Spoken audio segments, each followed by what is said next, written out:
Breaking news, Hollywood in a bidding war over arrested former Des Moines school superintendent. You heard me right.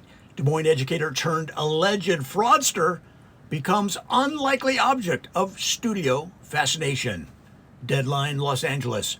In what industry insiders are calling the most Hollywood thing to ever happen, multiple major studios are reportedly scrambling to secure the rights to Ian Roberts, the former Des Moines Public School District Superintendent, currently facing charges for immigration violation and illegal weapons possession.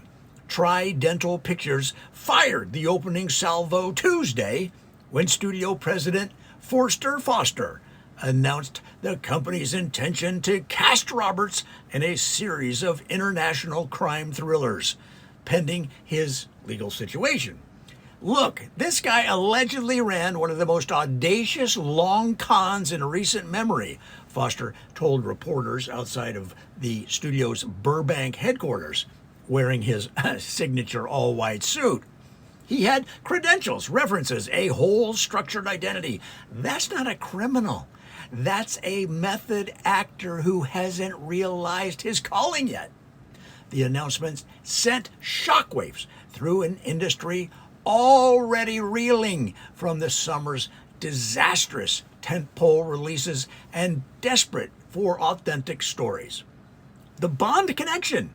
Not to be outdone, representatives from Orbital Entertainment, the studio behind numerous spy franchises, confirmed their interest Wednesday morning.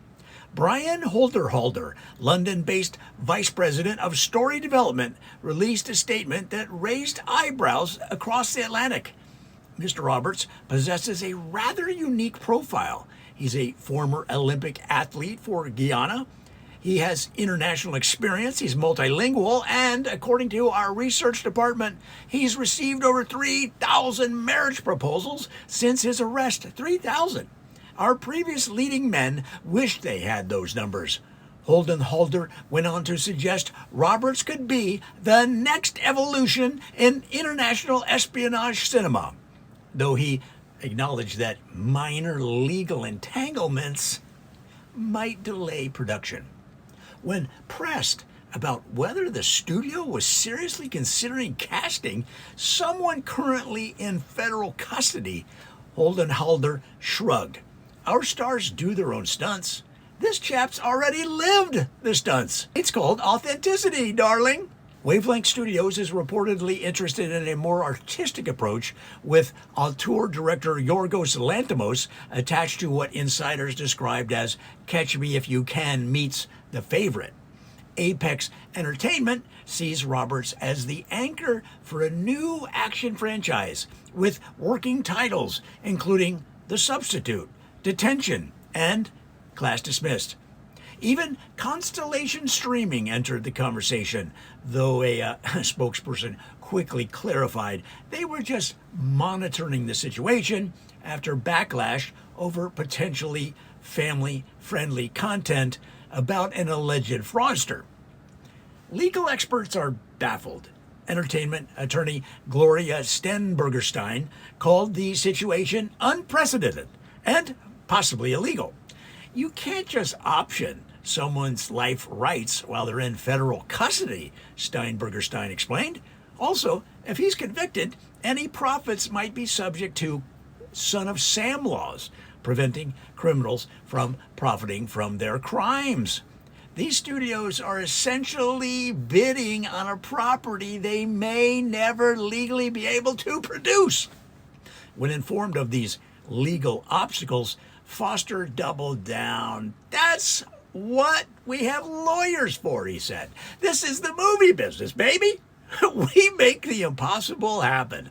That's literally our tagline. Roberts' attorney responds. Public defender Maria Gonzalez-Vestrasa, representing Roberts in the criminal proceedings, issued a terse statement. My client is focused on his legal defense, not a film career. These Hollywood overtures are a distraction from serious federal charges.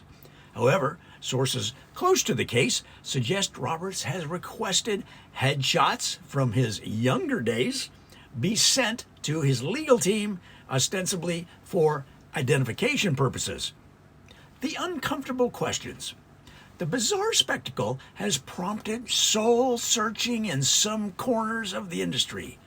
Are we really going to celebrate and profit from someone who allegedly defrauded taxpayers and lied about his credentials? Asked film critic Alison Wilmorborn in a scathing op-ed. What message does this send about accountability? Others see it as pure Hollywood efficiency. The man created an entire false persona and maintained it for years, noted veteran producer Morton Blackwellis in a rare interview. That's either a crime or the greatest commitment to character work in decades. Why not both? Social media erupts. Twitter X has predictably melted down over the news. Reality Check for You says they're trying to make a movie about a guy who's literally still in jail? Hollywood D is broken. At Film Nerd Central, they said, honestly, this is the most interesting thing to happen to cinema since Barbenheim. Teachers Speak Out tweeted, as an educator, I'm disgusted. This man betrayed the trust of students, parents, and staff. He shouldn't be celebrated. And Movies by Sasha tweeted, I mean, I'd watch it. What happens next? Well, as of press time, Roberts remains in federal custody. His bail hearing has been postponed twice, with prosecutors arguing he represents, quote, an exceptional flight risk given his demonstrated ability to construct false identities and international connections. Meanwhile, 3 separate screenwriters have registered scripts with the Writers Guild titled some variation of The Superintendent Agent, and at least one unauthorized documentary is already in production. Foster, for his part, remains optimistic. Look, Hollywood loves a redemption story, or at least we love the movie version of one. When asked what happens if Roberts is convicted and sentenced, Foster paused. Well, he said, I mean, we've shot films in prisons before, and honestly, that's just built-in method acting preparation.